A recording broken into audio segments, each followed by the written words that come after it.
어, 우리 오늘 제목을 함께 읽어볼까요? 시작. 오래 참으사. 우리말 속담에 인내는 쓰고 열매는 달다 이런 말이 있습니다.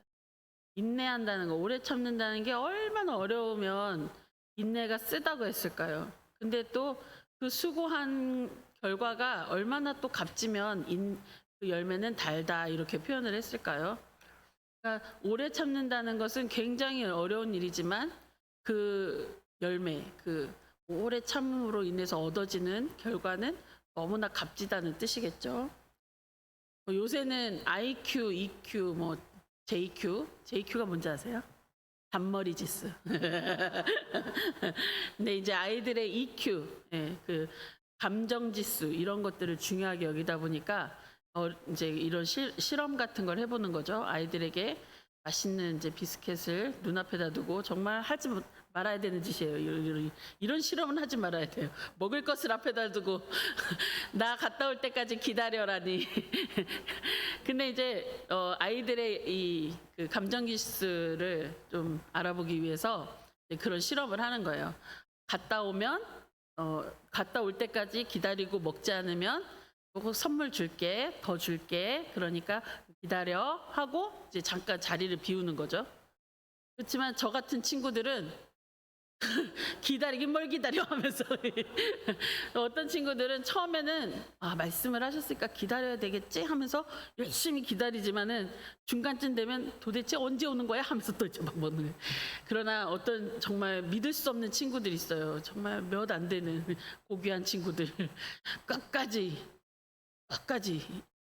너도 먹어. 아니야 기다리라고 했어 하면서 꾹 참는 친구들이 있어요 실제로. 정말 이해할 수 없는 친구들인데 그런데 나중에 이제 와가지고 그 친구들을 이제 추적 관찰을 해보니까 저처럼 막 나가자마자 바로 입에다가 넣는 친구들하고 또 오래 참아서 그 실험자가 들어올 때까지 기다린 친구들은 그 삶의 질이 좀 달라졌다는 거죠. 그래서 잘 참는 친구들이 집중력도 좋고 또 그러니까 친구들과의 교우 관계에서도 좋고 또 이렇게 자기 일을 성취하는 데 있어서도 높은 성취 결과를 나타냈다. 그런 실험 결과가 있습니다. 그만큼 인내할 줄 안다는 거, 오래 참을 수 있다는 것은 한 사람의 인격과 또 한 사람이 얼마만큼 성장하고 성숙해가는가에 중요한 영향을 미친다는 것입니다. 그러나 오래 참는다는 것은 매우 스트레스를 받는 일이에요, 사실은. 그리고 굉장히 피로하고 피로도가 높아지는 일이죠. 그러면서도 또 어떤 일이나 목표나 목적을 달성하기 위해서는 필수적으로 감당해야 되는 덕목이기도 합니다. 여러분, 누가 가장 오래 참음의 모델이 되어 주실까요? 당연히 하나님이십니다. 하나님은 우리에게 오래 참음이라는 게 어떤 덕목이신지를 정말 친히 보여주십니다. 출애굽기 34장 6절을 한번 같이 읽어보겠습니다. 시작. 여호와께서 그의 앞으로 지나시며 선포하시되 여호와라 여호와라 자비롭고 은혜롭고 노하기를 더디하고 인자와 진실이 많은 하나님이라. 아멘. 사실 이거는 하나님께서 자기 자신에 대해서 말씀하신 거거든요. 사람들이 자기 안에 자기 정체성, 나는 이런 사람이야. 나는 제가 가끔 이규전 선생님한테 저는 착하잖아요 이러면은 한번 이렇게 싹 쳐다봐 주시는데 우리는 사실 내가 아는 것도 있고 내 자신에 대해서 모르는 것도 있고 나도 모르고 남도 모르는 영역도 있다잖아요. 그렇지만 하나님께서는 자기 자신에 정확히 대해서 알고 있는데 하나님이 자기 자신에 대해서 뭐라고 말씀하시냐면 자비롭고 은혜롭고 노하기를 더디하시고 인자와 진실이 많은 하나님이라고 자기 자신을 소개하고 있습니다. 그럼 하나님은 노하기를 얼마나 더디하실까요? 하나님은 얼마나 오래 참으실 수 있을까요? 아담과 하와가 선악을 알게 하는 나무의 열매를 먹고 나서 하나님을 거역하고 죄가 우리의 인생 가운데, 인간의 삶 가운데 들어오기 시작했습니다. 근데 죄라는 것은요, 점점 악해지고 점점 심각해지고 점점 더 증가되고 증폭되지, 죄가 인간의 본성 안에서 점점 사라지는 법은 없습니다. 하나님을 경외하면 오히려 희미해집니다. 강조하고 또 강조해도 하나님을 예배하는 것, 하나님을 높여드리는 것, 하나님과 친밀한 관계를 유지하기 위해서는 애를 쓰고 수고해야 되는데, 죄는 가르쳐주지 않아도 아이들은 아기 때부터 죄를 짓습니다. 마치 엘리 대제사장의 시대를 지칭할 때 이상과 말씀이 희미해지는 시대다라고 말한 것처럼, 점차로 하나님의 말씀이 들리지 않고 점차로 하나님이 우리에게 보여주시는 이상이 희미해지는 시대가 더 되고 있습니다. 날이 갈수록 더 심해집니다. 또 사사 시대를 칭할 때에 사람이 모두 제 소견에 옳은 대로 행했다, 이렇게 표현을 했는데, 지금 우리가 살아가는 시대도 다 스스로 왕이 돼서 스스로 자기 소견에 옳은 대로 행하고 있지 않습니까?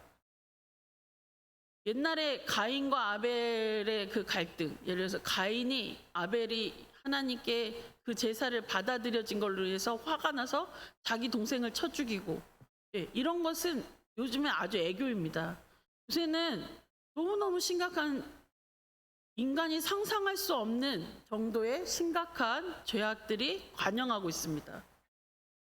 라멕이 처첩을 거느리는 거, 이런 것은 굉장히 우스운 일이죠. 요새는 결혼, 재혼, 또 이혼, 또 재혼, 사혼, 이런, 또 숨겨놓은 처첩, 이런 것들이 너무 많으니까 오죽하면 이걸 드라마 소재로 쓰고 영화 소재로 쓰고 막 그러잖아요.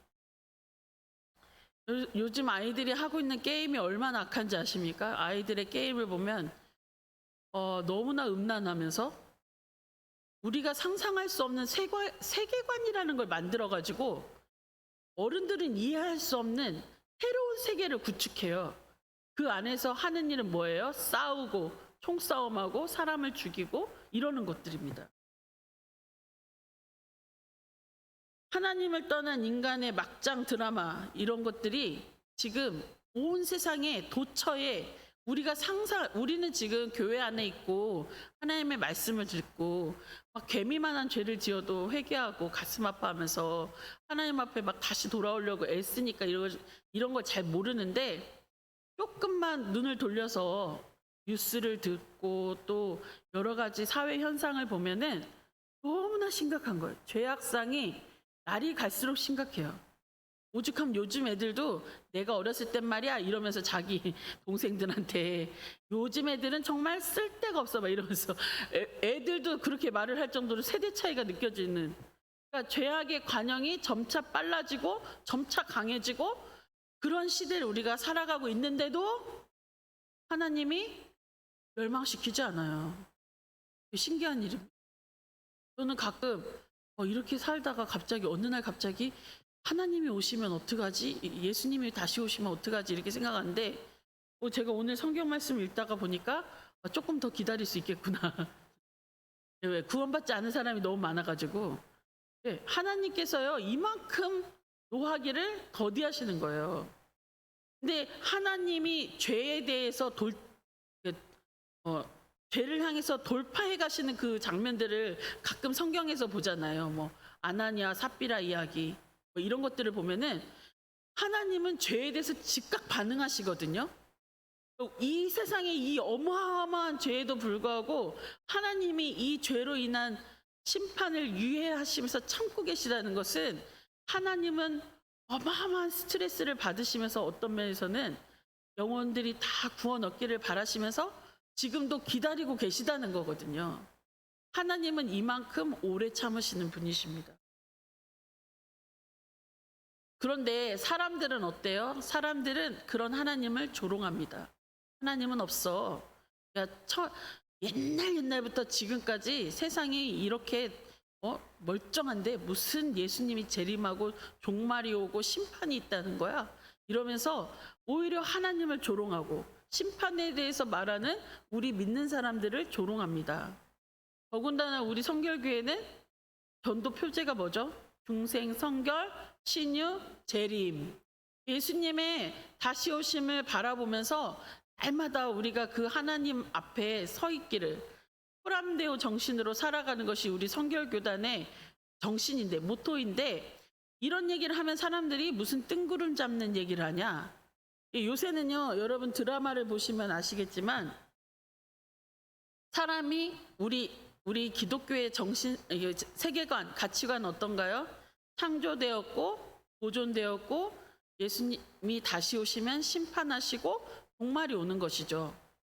그러나 사람들을 서서히 마치 개구리를 잡듯이 서서히 스며들게 하는 이론이 있어요. 윤회, 환생, 빙의 이런 것들요. 죽지 않아. 사람은 죽지 않아. 이거 어디 많이 들었죠? 예. 마귀가 여자를 꼬실 때 했던 말이에요. 너희가 결코 죽지 않으리라. 수많은 무슨 냉동인간 이런 거 만들고 사람들을 현혹하는 거예요. 과학기술이 발전해서 사람들의 병을 더 고쳐주고 막 이렇게 하면서 죽지 않아 이렇게 얘기하면서 하나님이 심판이 없어. 하나님은 없어. 하나님이 있다 손 치더라도 신이 있다 손 치더라도 여러분 천국보다 아름다운이라는 드라마를 혹시 보셨는지 모르겠어요. 저는 이제 그거를 가끔 이렇게 유튜브에 올라오는 그 짧은 그 내용으로만 봤는데 제가 그걸 보면서 느끼는 게 있어요. 사람들은 죽으면 이렇게 될 거라고 생각을 하는구나. 근데 그 죽으면 이렇게 될 거라고 생각하는 내용이 뭔가요? 다시 환생하는 거예요. 죽지 않아. 죄의 문제도 우리가 생각하는 것처럼 죄를 심각하게 생각하지 않아요. 벌을 좀 받고 나면 괜찮아. 이런 거예요. 그러니까 우리 이 기독교적인 세계관과 이 세상의 세계관과 가치관이 너무 달라서 마치 기독교인들은 고리타분한 생각, 너무나 지나치게 심각한 사람들 이렇게 바라보는 거죠. 근데 베드로후서 3장 9절 말씀 같이 한번 보겠습니다. 시작. 주의 약속은 어떤 이들이 더디라고 생각하는 것 같이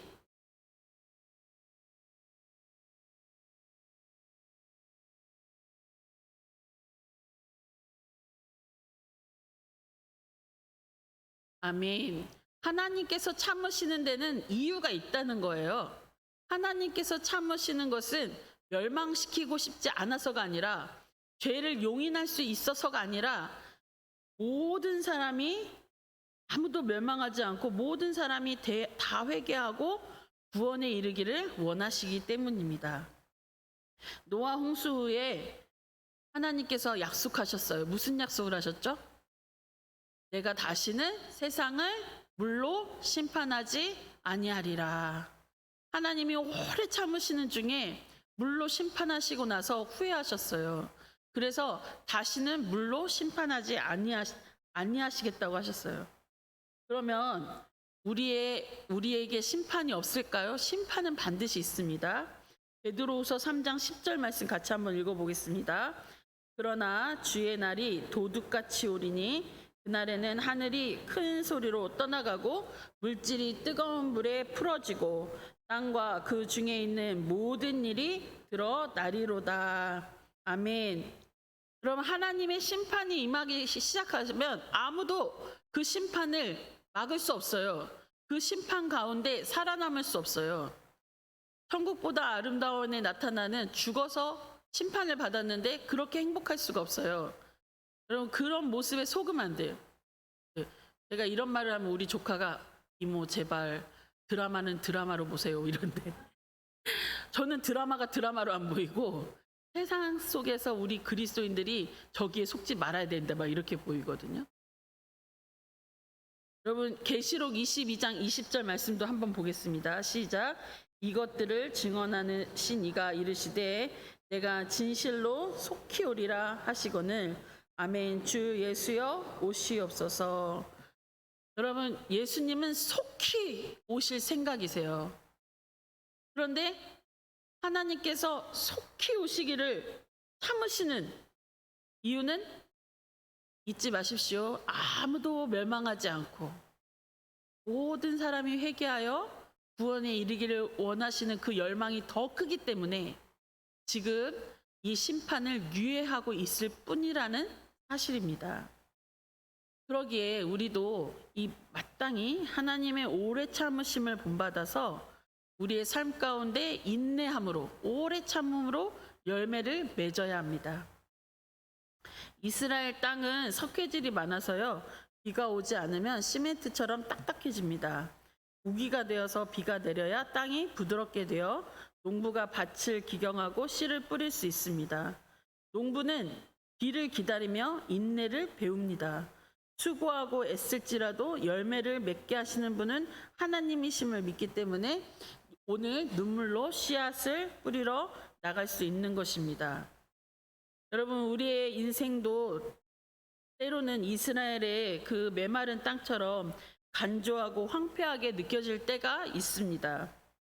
그렇다면 그때가 바로 참음으로 기다릴 때입니다. 오래 참음으로 기다릴 때인 것입니다. 하나님을 믿어야 합니다. 오늘 오전에 목사님께서 말씀하신 것처럼 하나님의 약속의 말씀을 붙들고 우리의 심령에 하나님의 은혜의 비가 촉촉히 내려서 우리의 인생을 촉촉하게 적셔주시고 열매를 맺으시기를 기대하면서 꿈을 꾸면서 기도하면서 하나님을 믿어야 합니다. 하나님의 선하심을 믿어야 합니다.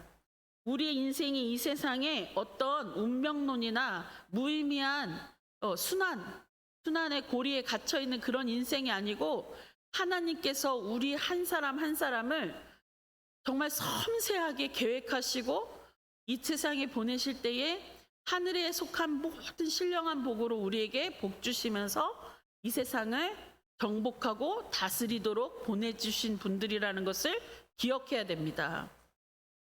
여러분 지금 고난이 있습니까? 혹은 지금 우리 인생에 환난이 있습니까? 어떤 사람은 수월한 인생을 살았을 수도 있지만 또 어떤 사람들은 인생이 매 순간마다 고난일 수 있습니다. 그러나 중요한 것은 하나님께서 우리와 함께 하신다는 것입니다. 우리가 하나님 안에서 뿌린 씨앗은 반드시 열매를 맺게 되어 있습니다. 시편 126편 5절과 6절 말씀을 같이 한번 읽어보겠습니다. 눈물을 흘리며 씨를 뿌리는 자는 기쁨으로 거두리로다. 울며 씨를 뿌리러 나가는 자는 반드시 기쁨으로 그 곡식단을 가지고 돌아오리로다. 아멘. 그런 예화를 지금 이 순간에 드려도 되는지 잘 모르겠는데 제가 수요일 날 좀 사건 사고를 일으키지 않았습니까? 제가 진짜 그날 너무 당황을 했어요. 내가 이럴 수도 있구나 이런 생각을 하면서 저는 뼛속부터 문과인이에요.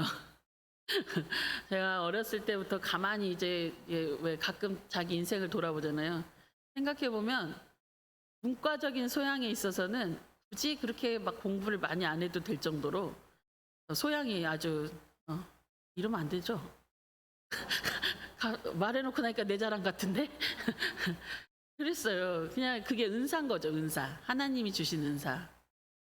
그런데 저 수학을 중학교 때까지만 좋아하고 고등학교 올라가지고 수학을 배우려고 보니까 너무 어려운 거예요. 고등학교 수학은 차원이 다르구나. 그래서 이과로 들어갔는데 2학년 때 바로 문과로 전향했어요. 저 이과 수학은 감히 따라갈 수가 없겠더라고요.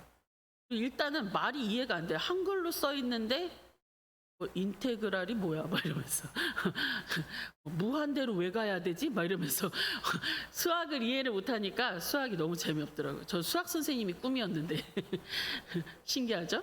그래서 이제 문과로 옮겼거든요. 그 이후로는 화학, 물리, 과학 이런 쪽은 거의 쳐다보지 않았습니다. 소설, 시, 막 이런 거 이런 것만 좋아했어요. 근데 나이 50살이 넘었는데 갑자기 기계 앞에 서게 되니 너무나 제 인생이 버라이어티하다 이런 생각을 한 겁니다. 저 사실은 솔직하게 말씀드려도 될까 모르겠는데 처음에 목사님께서 이제 사람이 없으니 유 목사가 맡아야 된다 이렇게 말씀하셨을 때 저 롯의 그 사위들 같이 농담으로 여겼어요. 아니 설마 목사님께서 너무 마음이 이제 답답하신 나머지 농담으로 저러시겠지 사람을 구하실 거니까 그냥 그렇게 말씀하신 거야 이렇게 한 달은 첫 번째 그 있죠 부정기 그럴 리가 없어 나한테 기계를 맡기실 리가 없어 이렇게 생각을 했거든요. 그런데 시간이 지나고 이제 막 광고를 냈는데 사람들이 안 오잖아요. 사람들이 왜 안 오지? 막 이런 생각을 하는데 알고 보니 사람들 구하기가 쉽지 않다는 거예요. 그러면은 이거 어떻게 점점 내가 배워야 되는 것인가라는 생각으로 생각이 전환이 된 거죠. 조금씩. 그러나 여러분 하얀 것은 종이, 까만 것은 글자 이런 기분 아시나요? 저 학교 다니면서 느껴본 적이 없었던 새로운 정말 저것은 기계, 얘는 글씨, 나는 몰라. 근데 제가 이제 그러니까 기도를 하게 되잖아요. 기도하게 되죠. 하나님 새벽에 가서 기도를 했어요. 하나님 음향 몰라요. 기계 몰라요. 그런데 목사님은 예배 드리실 때 방해받지 않으시기를 바래요. 막 이러면서 기도를 열심히 하니까 하나님이 진짜 기가 막히게 어떤 사람이 이름이 생각이 나는 거예요. 저희 후배 남편인데 그분도 목사님이신데 이런 음향 쪽을 잘 아시거든요. 그래서 전화를 해가지고 막 토요일 날 밤에 달달 볶아가지고 열심히 배웠어요. 배워도 몰라요. 들었을 땐 알 것 같았는데 돌아서니까 모르겠어요. 그래가지고 또 이제 그걸로 이게 쉬운 일이 아니구나 이제 이렇게 생각을 하고 또 기도 제목 나눌 때 막 기도 제목을 나눴더니 우리 집사님이 또 어떻게 아는 분들이 연결이 돼가지고 제가 월요일날 저걸 배웠거든요. 월요일날 배웠어도 몰라요. 배웠는데 더 난리가 났어요. 사건 사고가 터졌어요. 이렇게 돼. 아니 열심히 했는데 이게 왜 이렇게 됐지? 이렇게 생각이 되니까 수요일 날 막 화울링은 나지, 노이즈도 계속 나지, 뭐 마이크는 안 되지. 우리 막 집사님들은 당황해서 저만 쳐다보시죠. 뭐 이거 어떻게 해야 되지? 우울했어요. 너무 우울했어요. 그래가지고 집에 가면서 하나님 제가 안 한다고 했잖아요. 안 한다고 했는데 내가 목사님께 순종한다고 한다고 하니까 또 그러면 길을 열어주시고 지혜를 막 쏟아부어 주셔가지고 이게 막 눈에 막 확 들어오게 해주셔야지 이러시면 되겠냐고 하면서 예배를 저 때문에 다 망쳤잖아요. 막 하면서 집에 가서도 막 이불킥을 하면서 울었거든요. 내가 이거 해가지고 그런 건가 봐 이러면서 또 막 생각해 보니까 저밖에 범인이 없는 거예요. 저걸 누가 만졌겠어요? 저밖에 없는 거지. 그래서 그랬는데 다행히 이제 금요일 날 우리 업체랑 연결이 돼가지고 오셔서 좀 손을 봐주고 가셨어요. 이제 그러면서 하나님 앞에 기도하는 거예요. 하나님 전 이걸 어떻게 해야 되나요? 그래서 이제 목사님께 보고를 드릴 거 아니에요. 업체에서 와서 이렇게 해주셨고 이렇게 됐습니다. 목사님 죄송합니다. 이렇게 보는데 목사님께서 저는 내심 기대했어요. 그래 사람을 빨리 찾아보자. 이런 해방의 소식을 기대하면서 막 보냈는데 목사님께서 답장을 주셨어요. 그래요 완벽해지는 데는 시간이 걸리죠. 이것은 포기를 포기하라는 뜻인가? 저는 또 되게 포기가 빨라요. 포기를 그럼 포기해야 되겠네 이러면서 그러면 이것은 이제 배우고 익숙해지는 것밖에 없구나 이제 이렇게 생각을 하면서 제가 어제부로 포기를 포기했어요. 여러분, 제가 이 말씀을 드린 것은 우리 성도님들도 조금 오래 참으셔야 됩니다. 저도 참아야 되고 담임 목사님도 참으셔야 되지만 여러분도 참으셔야 되는데, 저는 이제 하나님께 기도하는 건 이거예요. 하나님, 우리 성도님들, 담임 목사님과 우리 모든 성도님들이 예배할 때 찬양 때문에, 이게 이 노이즈 때문에 혹은 방송 음향 때문에 방해돼서 예배를 못 드리는 사태가 발생하는 일은 다시는 있어서는 안 되겠습니다. 그러니 저를 엄청 지혜를 주셔서 빨리 바꿔주시든지 아니면 사람을 빨리 보내주시든지 예배가 예배될 수 있도록. 이건 사실 다 도구들이잖아요. 도구는 사실 예배를 도울 뿐이지 얘들은 정말 하나님 앞에 복종해야 돼요. 그래서 우리 성도님들도 함께 기도해 주실 때 정말 하나님은 오래 참으실 수 있지만 아마 우리는 오래 참기 조금 어려울 거예요. 이러면서 여러분, 이런 기계 하나를 배우는데도 이렇게 오래 기다려야 되잖아요. 한 걸음 한 걸음 가는 거잖아요. 한꺼번에 확 바뀌지 않잖아요. 사람은 어떻겠어요? 사람도 한꺼번에 확 바뀌지 않아요. 우리 청소년부에 제가 작년에 만났을 때부터 지금까지 한결같이 수련회를 한 번도 자기 입으로 가겠다고 하는데 처음에 작년 겨울 한 번밖에 없어요. 올 여름 수련회도 준비하고 있으면서 같이 가자 그랬더니 저는 다시는 수련회는 가지 않습니다. 이렇게 선언하는 친구가 있어요. 사람은 바뀌지 않는구나 이런 생각을 했습니다. 여러분, 우리 가정, 나 자신, 함께 일하시는 동료들, 우리의 삶 가운데 일어나는 수많은 사건, 사고들, 일들을 바라보면 내가 생각한 것처럼 빨리 내가 원하는 대로 되지 않잖아요. 그때 우리가 뭘 해야 되나요? 포기를 포기하고 오래 참음으로 인내하면서 열매를 거두기까지 울며 씨를 뿌리러 나가는 삶을 살아야 하는 것입니다. 베드로후서 3장 14절 말씀을 같이 한번 읽어보겠습니다. 그러므로 사랑하는 자들아, 너희가 이것을 바라보나니 주 앞에서 점도 없고 흠도 없이 평강 가운데서 나타나기를 힘쓰라. 아멘. 여러분, 이 말씀 무슨 뜻인가요? 너희가 오래 참음으로 인내하면서 하나님이 주신 사명을 감당해 나가고 하나님이 말씀하신 그 뜻을 이루어가는 그 삶에 있어서 우리의 삶의 질의 수준을 어디까지 올라가야 돼요? 점도 없고 흠도 없고 평강 가운데서 하나님 앞에 서기를 힘쓰라는 것입니다. 여러분, 우리의 삶이 포기하면 쉬워요. 제일 쉬운 건 포기하는 거예요. 하나님은 그런 사람들을 향해서 게으르고 악한 종이라고 말씀하셨어요. 우리는 하나님 앞에 충성스럽고 부지런한 종들이 되시기를 바랍니다. 그것은 끝까지 믿고 끝까지 견디고 끝까지 열매를 얻기까지 눈물을 흘리며 씨를 뿌리러 나가는 삶이 되어야 한다는 것입니다. 사도 베드로는 창조주 하나님을 인정하지 않고 죄악을 일삼으면서 하나님을 대적했던 자들이 물로 심판받았다는 사실을 상기시키고 있습니다. 또 하나님의 무지개 약속 이후에 베드로는 경건하지 않은 자들 심판할 불의 심판이 있을 것이라고 예고하고 있습니다. 하나님이 모든 악을 멸하시고 정결케 하시는 그날이 반드시 옵니다. 그러나 말세를 살아가는 성도들은 하나님의 심판을 앞둔 유예 기간을 살아가는 이 시점에서 두 가지를 기억해야 됩니다.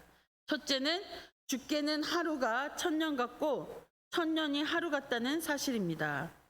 이것은 심판의 날이 우리 인간의 시간 개념으로 측정되는 것이 아니라 하나님의 경륜에 의해서 이루어진다는 것입니다. 둘째는 하나님은 모든 사람이 구원을 받으며 회개에 이르기까지 참고 기다리고 계신다는 것입니다.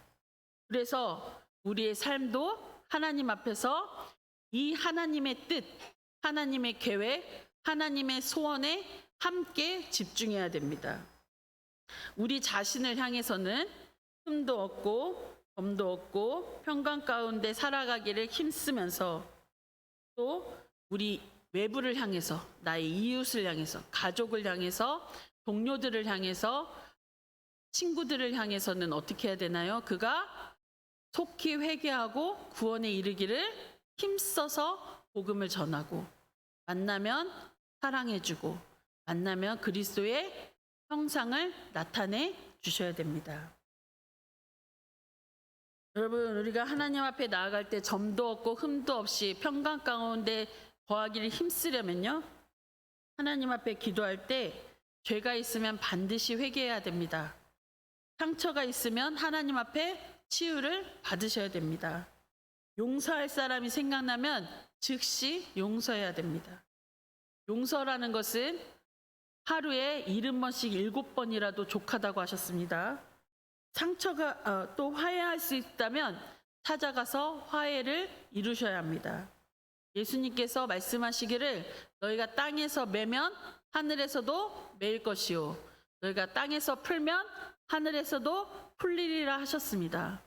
우리의 인생이 열린 인생이 되려면 하나님 앞에서 죄와 상처와 원한과 묶임이 없이 담대하게 하나님 앞에 나아갈 수 있어야 되겠습니다.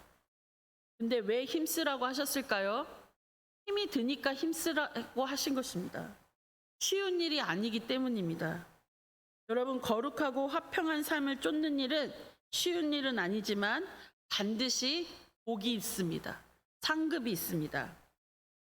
여러분, 우리가 복음을 전하는 일을 지금 계속해서 강조하고 있는데요, 한 사람이 한 사람을 데리고 오는 일이 얼마나 어렵습니까?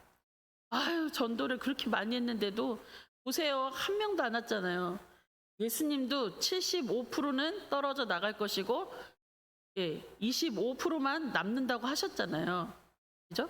좋은 밭의 비유를 생각해 보시면 100개 중에서 25개만 거두는 것입니다.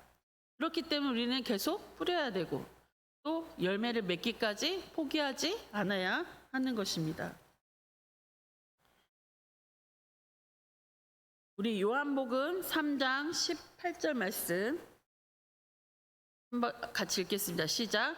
그를 믿는 자는 심판을 받지 아니하는 것이요, 믿지 아니하는 자는 하나님의 독생자의 이름을 믿지 아니함으로 벌써 심판을 받은 것이니라. 아멘. 여러분, 심판의 때를 대비하십시오. 우리 자신은 흠도 없이 점도 없이 평강 가운데 하나님 앞에 나타나길 힘쓰면서, 또 한 사람이 한 사람을 전도하는 삶, 그가 회개하고 구원에 이르기를 기대하고 바라고 기도하는 삶, 그러한 삶을 통해서 하나님을 기쁘시게 하고, 또 우리 자신이 하나님의 심판대 앞에서 상급을 받으시는 그러한 행복한 우리 예동가족 되시기를 주님의 이름으로 축복합니다. 아멘.